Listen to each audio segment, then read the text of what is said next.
하나님은 지금도 일하십니다. 하나님은 그 일을 하나님의 능력으로 행하시죠. 그래서 우리는 하나님이 우리 주변에서 그리고 내 안에서 그리고 나를 통해서 일하신다고 첫 시간에 함께 나누었습니다. 그러면 그 하나님의 일하심, 하나님을 경험하고 하나님의 능력을 경험하는 삶은 어떻게 가능한 것인가? 첫 번째가 하나님만 바라봐라. 하나님 중심의 삶, 하나님 의지하는 삶. 바로 그 삶이 하나님의 능력을 경험하게 한다. 그리고 지난 시간에 하나님만 사랑하라. 이 모든 것은 하나님의 사랑으로부터 시작되는 것이니 이제 우리가 그 하나님을 사랑하는 것, 이것이 곧 하나님을 경험하고 하나님의 능력을 경험하는 삶의 원리다. 그리고 오늘 그 세 번째, 하나님 일터에 뭐가 되라? 동력자가 되라. 자, 옆에 분들과 한번 다시 인사합니다. 하나님 일터에 동력자가 되십시오.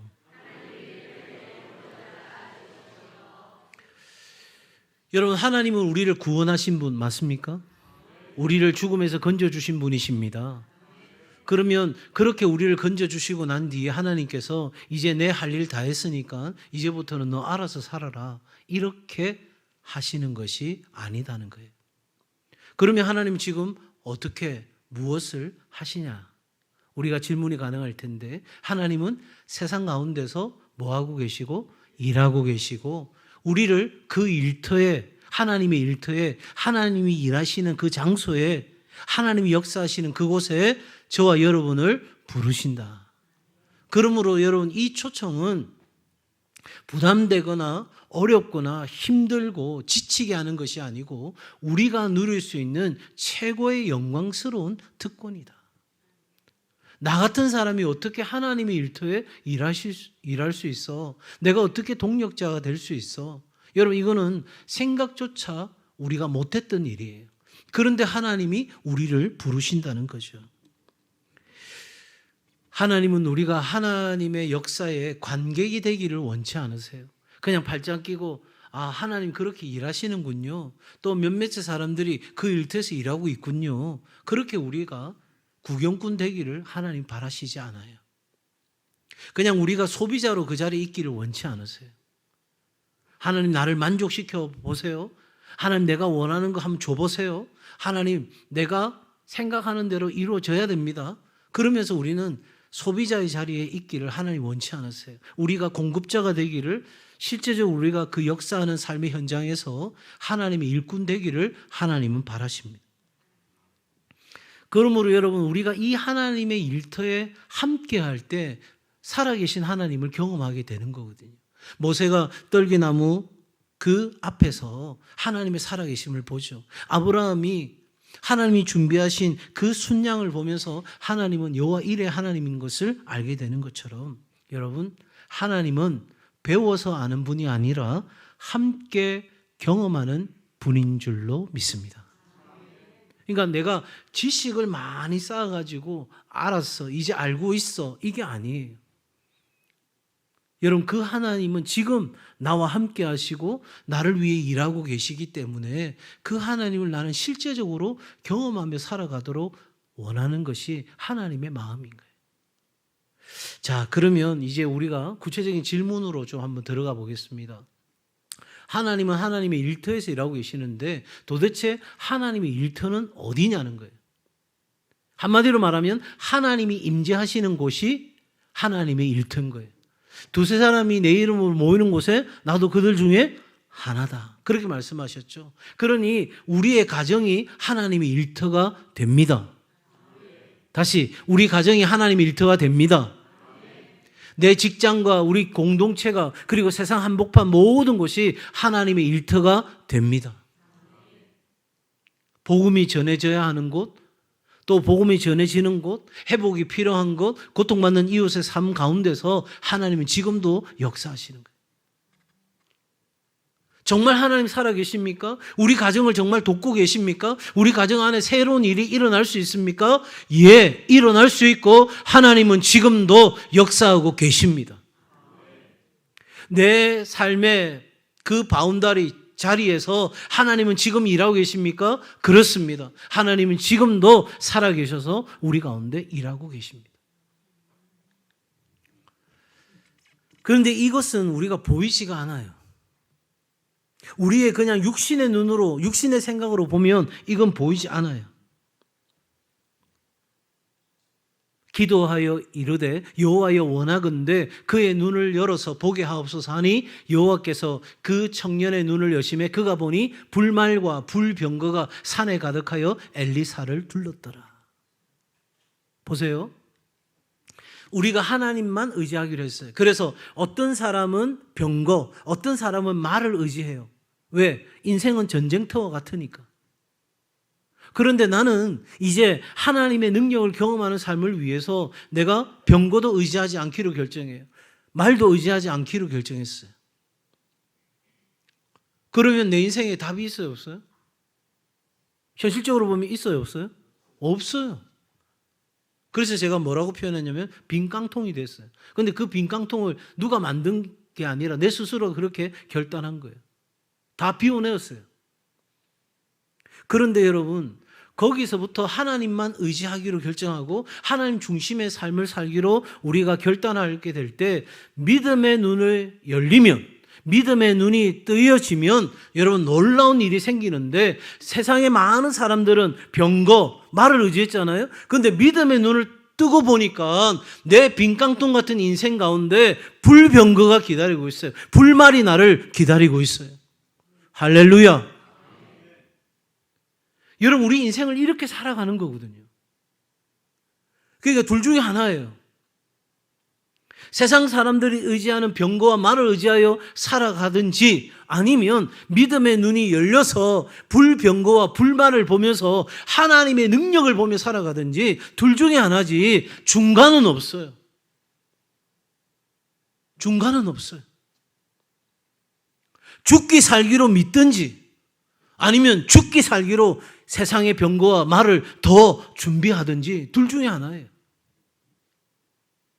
그런데 현실적으로 보면 어떤 사람들과 같이 병거와 말을 의지해 살아가는 것이 훨씬 더 현실적이고 눈에 보이는 것이에요. 여기는 믿음의 눈이 열리지 않으면 볼 수가 없는 거예요. 자, 이렇게 하나님은 우리 가운데서 일하고 계시는데 그 하나님의 일터에서 도대체 무슨 일을 하시는가? 여러분, 일터와 일터에서 행하시는 일이 동일하게 연결되어 있어요. 뭘 행하신다고요? 하나님은 잃어버린 자를 찾아 생명을 구원하고 죽어가는 자를 살리시는 하나님이십니다. 깨어진 것을 회복시키시는 하나님이십니다. 우리에게 사명을 일깨우시고 정의와 평화를 확장해 가시는 그 일을 지금도 하나님은 하고 계십니다. 그러니 우리에게 어떤 고백이 가능합니까? 무너진 내 가정이에요. 실패한 내 일터예요. 그런데 그 가정에, 그 일터에 지금 누가 일하신다고요? 하나님이 일하신다. 하나님이 그 상황 가운데서 일하고 계세요. 그래서 우리 그리스도인들은 모든 가능성이 사라졌음에도 불구하고 하나님은 하실 수 있다고 믿는 게 우리 그리스도인이 가지는 소망인 거예요. 그러니 우리 그리스도인이 소망을 갖지 못할 상황이라는 건 없어요. 왜냐하면 우리의 소망의 근거가 내 상황이나 내 감정에 있는 것이 아니라 우리 하나님께 있기 때문이에요. 여기서 우리의 믿음의 결단이 필요한 거예요.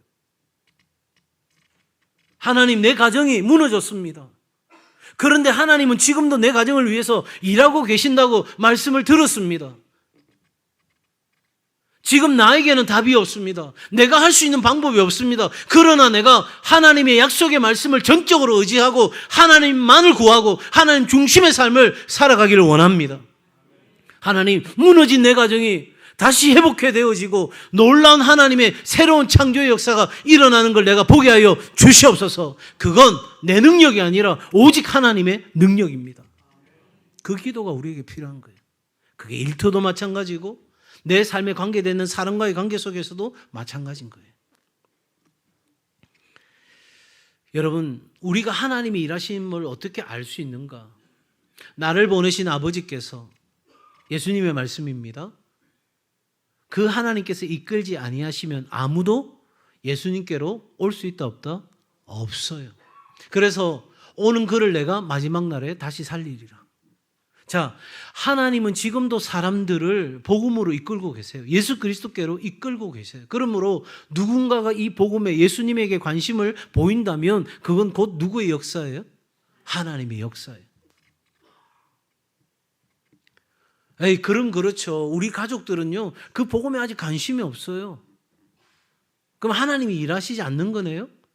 아니요. 하나님이 계속해서 일하고 계세요. 왜 하나님께서 좀 강하게 역사하지 않아요? 하나님의 인격적인 분이세요. 문을 박살내고 부숴버리고 그렇게 쳐들어가시는 분이 아니신 거예요. 두드리시는 거예요. 문을 열면 내가 들어가 그와 더불어 먹고 마시는 분이시죠. 한 가지 확실한 것이 있다면 예수님은 삭개오를 아셨어요.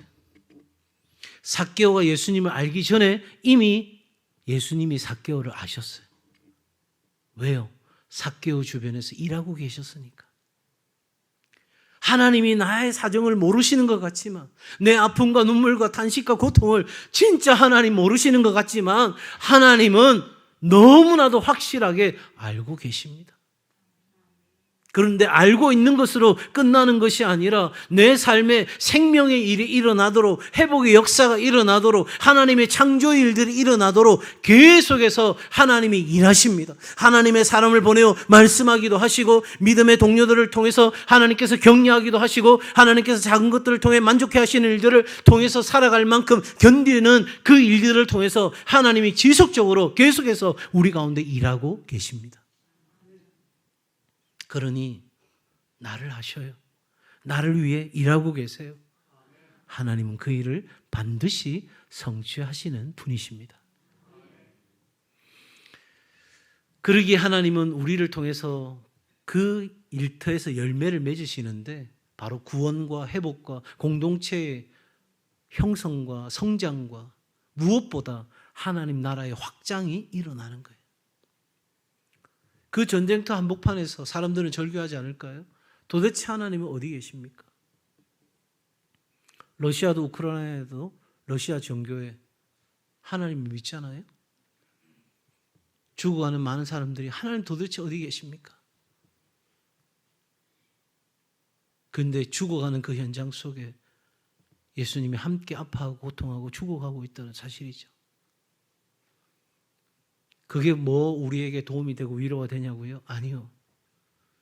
하나님은 그곳에서 생명의 일을 다시 시작하고 계십니다. 여러분, 이 말씀 우리가 꼭 기억하셔야 될 것 같아요. 같이 읽을까요? 시작. 너희 안에서 착한 일을 시작하신 이가 그리스도 예수의 날까지 이루실 줄을 우리는 확신하노라. 뭐를 확신해요? 여러분 보세요. 하나님은 우리 주변에서도 일하지만 우리 안에서도 일하시잖아요. 그죠? 그러니까 내 안에 그런 거룩한 소원이 생겼어요. 열망이 생겼어요. 그래서 하나님 앞에 그 약속을 의지하여 정말 죽을 힘을 다해서 주님 앞에 나아가요. 언제쯤 이루어질까? 언제쯤 달라질까? 언제쯤 내 삶에도 꽃피는 봄날이 올 수 있을까? 그런데 하나님은 시작하신 일을 반드시 뭐 하신다? 이루신다. 믿으시면 아멘. 여기에 우리 인생을 거는 거예요. 여기에 우리의 삶을 거는 거라고요. 그래야 하나님의 역사를 볼 거 아니겠어요? 우리가 중도에 의심이 들어서, 우리가 중도에 불안해서 두려워서 내가 하나님께 담았던 발을 빼버린다면 우리는 하나님의 역사는 볼 수가 없는 거예요. 이왕 믿음의 길을 선택하셨다면, 이런 표현이 조금 거시기 하겠지만 끝장을 보시기 바랍니다. 반드시 이루시는 거예요. 자, 그 하나님이 우리를 하나님의 일터로 초대하시는 거예요. 하나님은 우리와 함께 일하기를 원하시는 거예요. 자, 여러분 어떤 일을 하는데 좀 일이 시원찮은 사람이 있어. 그 사람과 함께 일하시겠어요? 아니면 그 사람 제껴놓고 혼자서 일하시겠어요? 복잡해요? 제 질문 어려워요? 일을 띨빵하게 하는 친구가 있어요. 근데 그 친구하고 계속 일을 같이 하시겠어요? 아니면 그 친구 제껴놓고 그냥 내 혼자 하는 게 속 편하시겠어요? 예. 그게 우리가 그냥 생각할 때 상식이잖아요. 그런데 하나님은 세상을 만드시는 그날부터 아담과 함께 일하기를 원하셨어요. 아담이 누구예요? 먹음직하고 보암직하고 탐스럽기까지 한 그거 하나 홀라당 따먹어버린 거예요. 그때 아담이 안 따먹었으면 우리가 지금 이 고생을 안 하는 거죠. 별로 동의 안 되세요? 저 그때 그랬잖아요. 아담이 경상도 사람이면 진짜 이거 인생이 완전히 달라졌을 거라고. 여봉 이거 하나 먹어요? 쓸데없는 소리만 하고. 이 한 방이면 칼같이 끝냈으면 우리가 이 고생 안 할 건데 그것도 홀라당 먹어가지고. 그런데 그 아담과 하나님이 일하기를 원하셨어요. 예수님 12제자 뽑았어요. 3년 동안 같이 먹고 같이 가르치고 기적을 경험했어요. 그런데 예수님이 잡혀가는 순간 제자들 어디 갔어요? 다 도망갔어요. 벗은 발로 도망갔어요. 그런데 그런 제자들과 예수님이 함께 일하기를 원하셨어요. 참 놀랍죠. 여러분, 그런데 이게 은혜인 거예요. 왜요?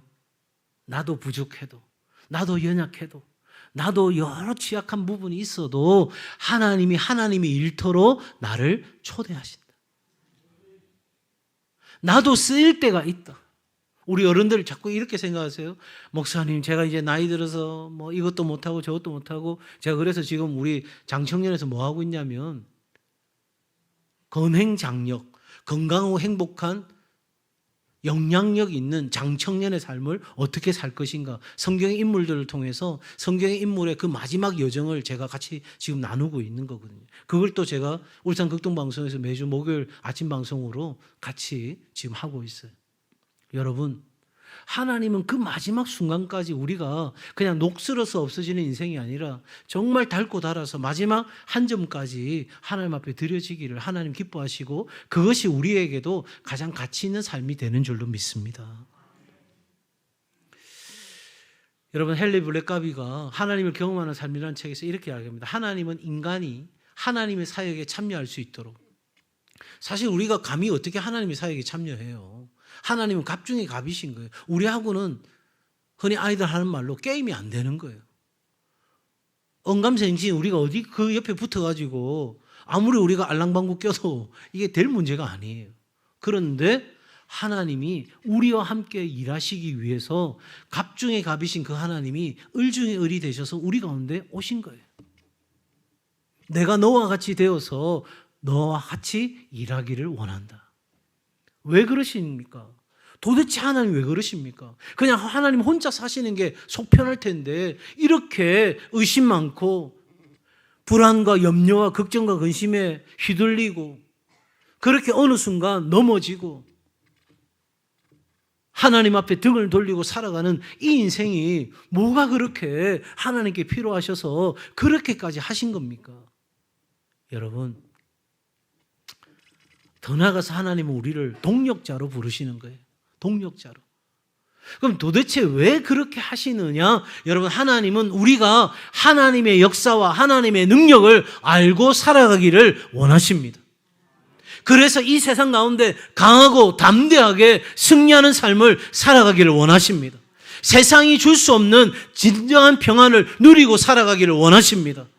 어떤 죽음과 같은 현실 속에서도 우리에게는 하나님으로 인한 소망이 있다는 것을 알고 살아가기를 원하십니다. 그래서 우리가 뒤로 물러서지 아니하고 언제나 하나님 앞에서 인내하고 견디고 담대하게 전진해 가기를 원하십니다. 그것이 하나님께 영광이 되고 우리의 삶에도 풍성한 은혜가 되고 열매가 되기 때문입니다. 자, 여러분, 우리가 이 하나님의 동력자가 된다는 것은 무거운 짐이 아니에요. 같이 읽어볼까요? 요한복음 14장 21절 시작. 나의 계명을 지키는 자라야 나를 사랑하는 자니 나를 사랑하는 자는 내 아버지께 사랑을 받을 것이요 나도 그를 사랑하여 그에게 나를 나타내리라. 아멘. 여러분, 하나님께서 우리에게 어떤 일을 하라고 하시는 것은 그냥 단순히 책임을 주시는 게 아니에요. 너 이거 안 하면 가만두지 않을 거야. 협박하시는 것도 아니에요. 하나님의 사랑의 관계가 시작인 거예요. 제가 이번 이 하나님의 능력을 경험하는 삶 시리즈를 하면서 제가 매주마다 강조할 한 가지가 있습니다 라고 먼저 말씀드렸어요. 바로 하나님과의 사랑의 관계, 깊은 교제, 깊은 우정, 친밀감, 이것이 모든 것의 시작인 거예요. 그래서 하나님은 우리에게 오늘 읽었던 본문에서 하나님의 동력자들이라고 말하는 거예요.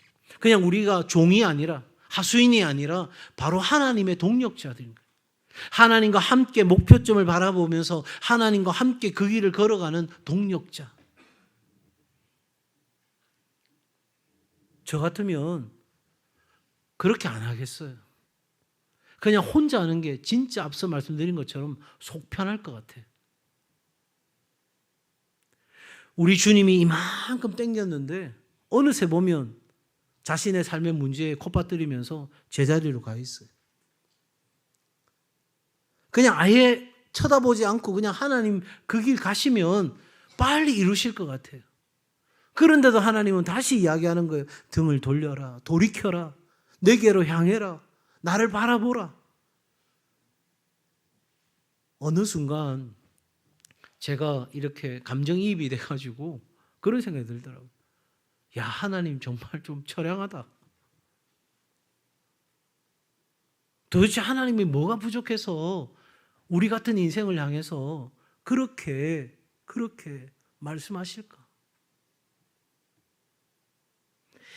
하나님은 그렇게 하기로 결정하신 거예요. 하나님이 하실 수 있지만 하나님 혼자 하지 않기로 하나님이 결정하신 거예요.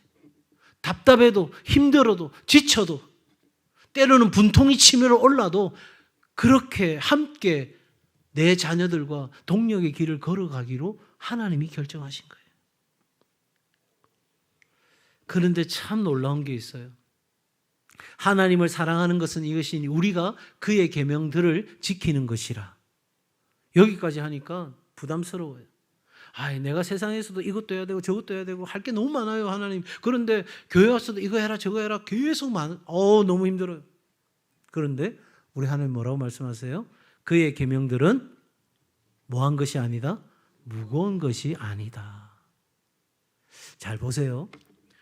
어떤 사람이 의지하는 병거와 말을 의지해서 살아가는 것, 이건 정말 고단하고 힘든 일이에요.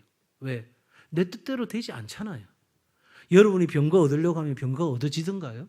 말을 얻으려고 하면 말을 얻어지던가요? 얼마나 열심히 살아야 될지 몰라요. 얼마나 이것을 갈구하면서 살아야 될지 몰라요. 근데 그렇게 살아가는 것도 너무너무 고단해요.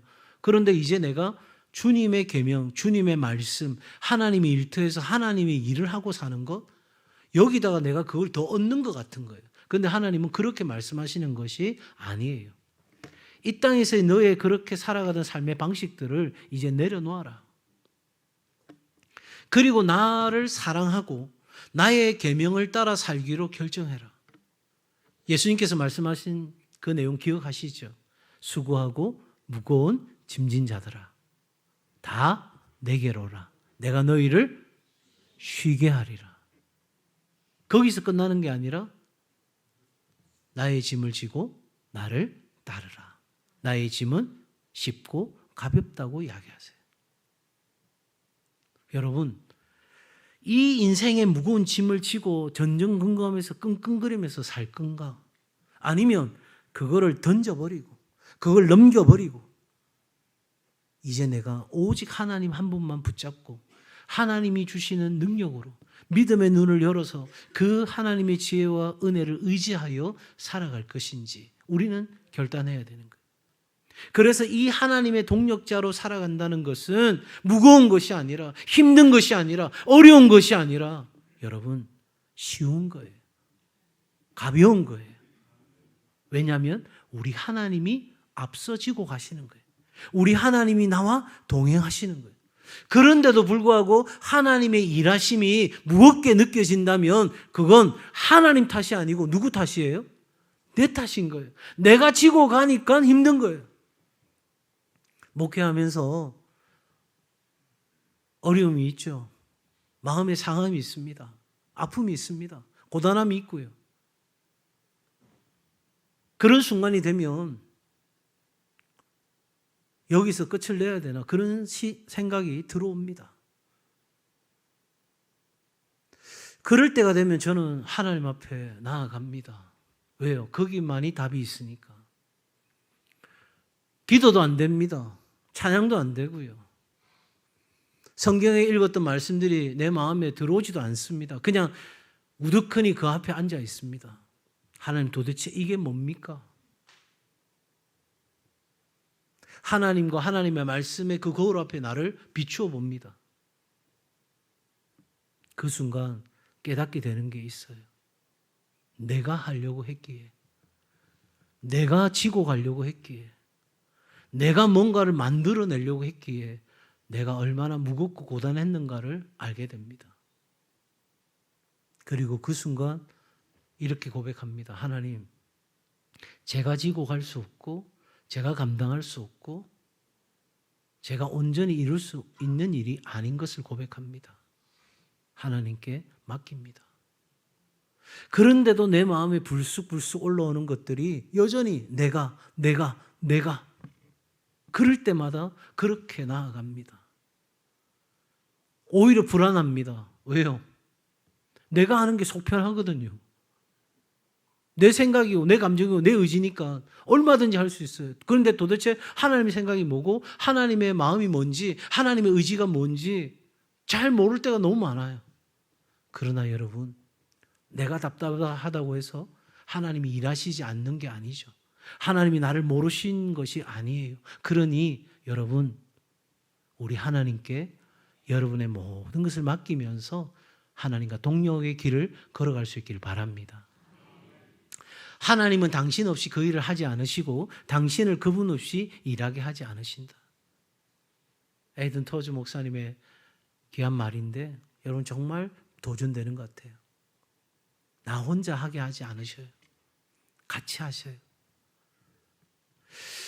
여러분, 그러기에 우리는 이 초청에 응답해야 합니다. 여러분, 이 초청에 응답하면 여러분 2025년 이 응답하라는 놀라운 드라마가 될 줄로 믿습니다. 네. 응답하라 1998 그게 아니고 응답하라 2025. 여러분, 이렇게 우리가 하나님의 부르심과 초대 앞에 응답하고 하나님의 일터에서 함께 일하기로 우리 하나님의 지혜와 능력을 의지하여 살아가기로 결단했을 때 우리에게는 정말 하나님의 감독이 되시고 우리가 주연을 하든 조연을 하든 우리가 엑스트라를 하든 그 하나님의 드라마가 펼쳐지는 순간 여러분, 우리의 삶의 주위와 우리의 많은 사람들과 온 세상이 감동하게 되는 놀라운 일이 있게 될 줄로 믿습니다. 하나님은 반드시 이루십니다. 하나님이 경영한 것을 반드시 이루십니다. 열왕기상 8장 56절 같이 읽습니다. 시작. 주님께서 말씀하신 대로 그의 백성 이스라엘에게 안식을 주셨으니 그 종 모세를 통하여 무릇 말씀하신 그 모든 좋은 약속들이 하나도 이루어지지 아니함이 없도다. 아멘. 하나님만 바라보고 하나님만 사랑하고 하나님의 일터의 동력자로 살아가는 사람들에게 주어진 그 모든 좋은 약속들이 반드시 이루어지는 줄 믿습니다. 우리에게는 승리가 주어지는 거예요. 원래 제가 이 사진 이미지에다가 밥숟가락을 올리려고 했는데 적당한 사진이 없더라고요. 하나님은 하나님이 준비하신 일에 우리 보고 참여하라는 거예요. 우리 보고 맨 땅에 헤딩하라고 부르시는 것이 아니라 하나님이 다 준비하시고 그리고 하나님이 뭐라고 말씀하셨나요? 우리에게 주신 모든 좋은 약속을 이루신다, 안 이루신다? 이루신다. 시작도 하나님이 하시고 결과도 이미 하나님이 확정해 주셨어요. 그런 일에 우리 보고 참여하라는 거예요. 그래서 저는 이렇게 표현합니다. 하나님의 일에 밥숟가락 올리는 거예요. 잘 들으세요. 내가 하나님의 일에 반응하지 않아도 내가 하나님의 동력자가 아니어도 하나님께 동력자로 쓰임받기를 열망하는 하나님의 사람을 통해서 하나님은 반드시 하나님의 일을 성취하십니다. 여러분이 그렇게 하지 않아도 하나님은 하나님의 일을 하십니다. 저는 제가 목회하는 이 현장에서 제 신앙과 목회의 고백입니다. 하나님이 하십니다. 내 인간적인 생각은 이것도 필요하고 저것도 필요하고 이 사람도 있어야 되고 저 사람도 있어야 되겠다고 생각하지만 그러나 아무것도 없어요. 가능성이 없어요. 그럼에도 하나님은 하나님의 일을 하신다는 믿음이 있기에 제가 이 앞에 서 있는 거예요. 여러분도 마찬가지입니다. 제 이야기를 드렸던 이유는 여러분도 저와 똑같은 그런 고민과 아픔을 생각을 하실 거잖아요. 그때 어떻게 그 부분들을 우리가 뚫고 나아갈 것인지를 함께 지금 말씀드리는 거예요. 하나님의 일터에서 순종이 하나님의 능력을 경험하게 하는 거죠. 그러므로 여러분, 이 하나님의 초청은 선택이 아닌 책임입니다. 내가 하나님의 자녀로 부르심을 받았고 하나님을 사랑한다면 이 초청은 내가 해야 되나 말아야 되나 갈림길에서 고민해야 될 게 아니고 내가 반드시 취하고 거기에 대한 책임을 져야 되는 것이 우리가 해야 될 일이에요. 기억하십시오. 하나님은 반드시 이루실 일을 우리에게 맡기시는 거예요. 그냥 가는 거예요. 그냥. 우리는 엎혀서 가는 거예요. 하나님이 우리를 발에 그 땅이 부딪히지 않도록 우리를 안아주시고 그렇게 우리를 가시는 거예요. 자, 이제 결론적으로 하나님의 능력을 경험하는 일터에서 동력자가 되기 위해서 우리에게 반드시 필요한 게 있어요. 그 첫 번째가 계속 강조드리는 하나님과의 친밀한 사랑의 관계예요. 헨리 블랙가비가 이렇게 이야기합니다. 하나님을 경험하는 삶이라는 책에서 하나님을 경험하는 유일한 길은 하나님과의 사랑의 관계를 통해서다. 하나님이 나의 아버지가 되시고 나는 하나님의 자녀가 되고 그 아버지를 나는 경외하고 하나님은 나를 사랑하고 그러면서 우리는 하나님과 깊은 친밀한 우정을 나누는 관계 속에서 우리는 하나님을 경험하게 되는데 하나님은 우리가 하나님을 사랑하고 하나님을 전적으로 신뢰할 때 하나님 자신을 우리 가운데 나타내시고 하나님의 능력을 우리 가운데 보여주신다. 그러면 그 전에 우리가 하나님을 사랑하지도 하나님을 신뢰하지도 않는다면 하나님을 알 수도 없고 하나님을 경험할 수도 없고 하나님의 능력을 우리는 도무지 경험할 수가 없는 거죠. 그래서 그 사랑은 다름에 있지 않고 그 계명이 가벼운 줄 알아 그 계명을 따라 말씀을 따라 진리대로 반응하며 살아가는 거예요. 어제 제가 홀리로 우리 경배 찬양 집회 가운데서도 말씀 나누었지만 지뢰밭이 있어요. 지뢰가 어디 매설되어 있는지 이걸 설계한 사람은 너무나 정확하게 잘 알고 있어요. 그 지도도 갖고 있어요. 그런데 어떤 사람이 지뢰밭을 향해 나가려고 해요. 뒤에서 이야기합니다. 거기로 가지 마. 거기로 가면 안 돼.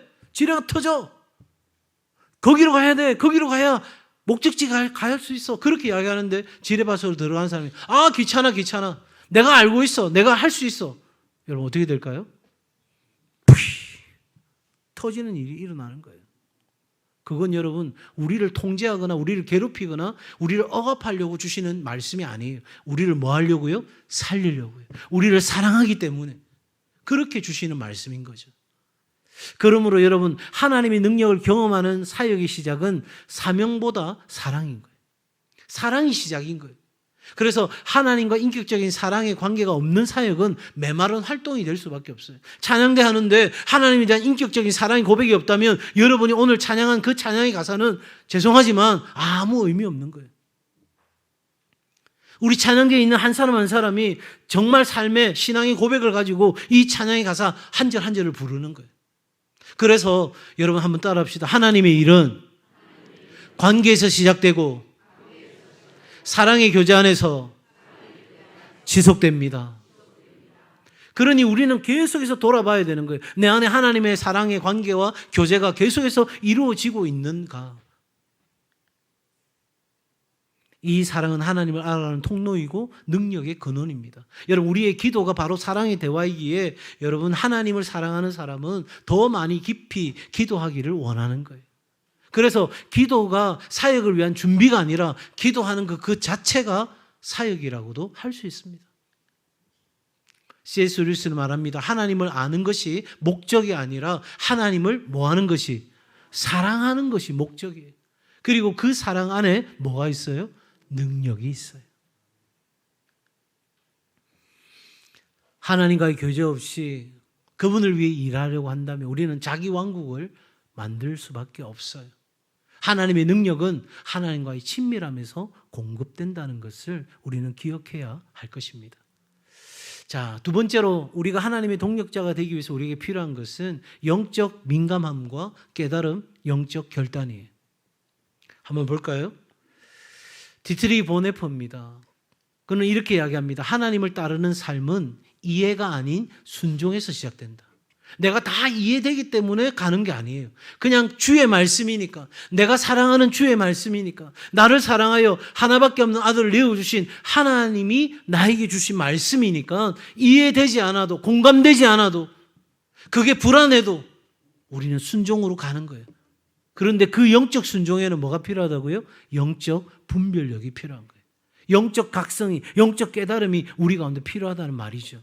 그래서 에베소서 1장 17절에 지혜와 계시의 영을 우리에게 주시도록 사도 바울은 기도합니다. 그렇게 되면 어떤 일이 일어나느냐? 마음의 눈이 밝아지고 그의 부르심의 소망이 무엇이고 성도 안에서 그 기업의 영광의 풍성이 무엇인지 그의 힘의 강력으로 역사심을 따라 믿는 우리에게 베푸신 능력의 지극히 크심이 어떤 것을 우리가 알게 된다는 거예요. 뭐가 있으면? 지혜와 계시의 영이 우리 가운데 부어지면, 앞서 첫 시작에 그런 말씀 드렸잖아요. 하나님이 일터에서 무슨 일을 어떻게 하시는지 우리가 어떻게 알 수 있어요? 우리의 믿음의 눈이 열리면, 바로 지혜와 계시의 영이 우리 가운데 부어지면 우리의 믿음의 눈이 열리고 우리 가운데 행하시는 그 모든 것들이 밝히 아는 역사가 일어나는 거죠. 결론적으로 말씀드린다면 여러분, 이제 우리가 하나님과의 친밀한 사랑의 관계를 유지하고, 그리고 하나님 앞에서 영적인 깨달음과 영적인 민감함과 결단을 가지고 주님 앞에 나아갈 때 그것은 우리의 믿음, 순종, 헌신의 삶으로 표현되어지는 것입니다.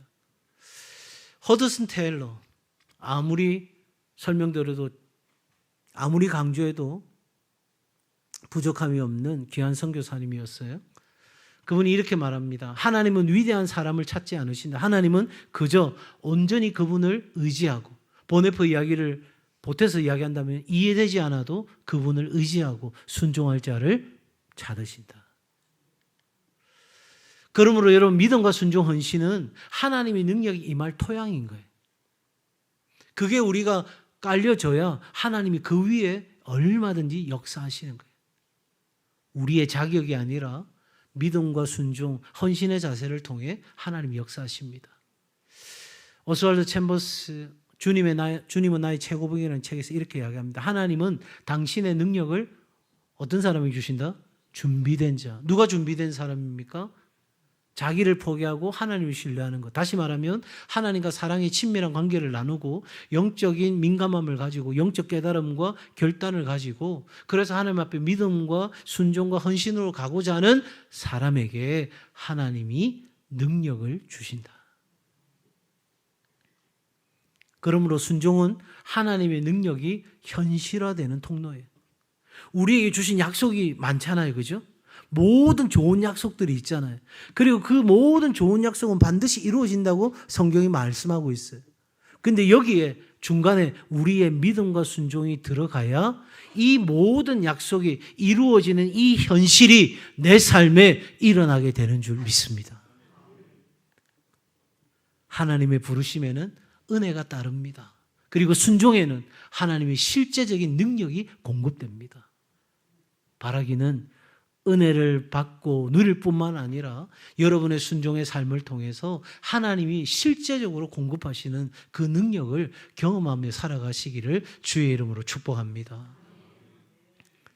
믿음과 순종, 헌신의 삶은 바로 우리의 삶에 하나님의 능력을 경험하게 되는 귀한 열쇠라는 것을 기억하시고, 내 삶의 사역의 성공은 순종의 여부이지 결과가 아니라는 것 또한 기억하시면 좋겠어요. 내가 만드는 결과가 아니라 내가 순종하면 하나님이 이루십니다. 결론입니다. 제가 번호 읽으면 여러분 내용 한번 읽으시면 좋겠어요. 1. 2. 하나님의 일터에 우리를 동력자로 부르십니다. 3. 그 초청에 응답하십시오. 사랑으로 응답하십시오. 4. 영적으로 민감하게 반응하십시오. 5. 믿음, 순종과 헌신으로 하나님의 능력을 경험하십시오. 할렐루야.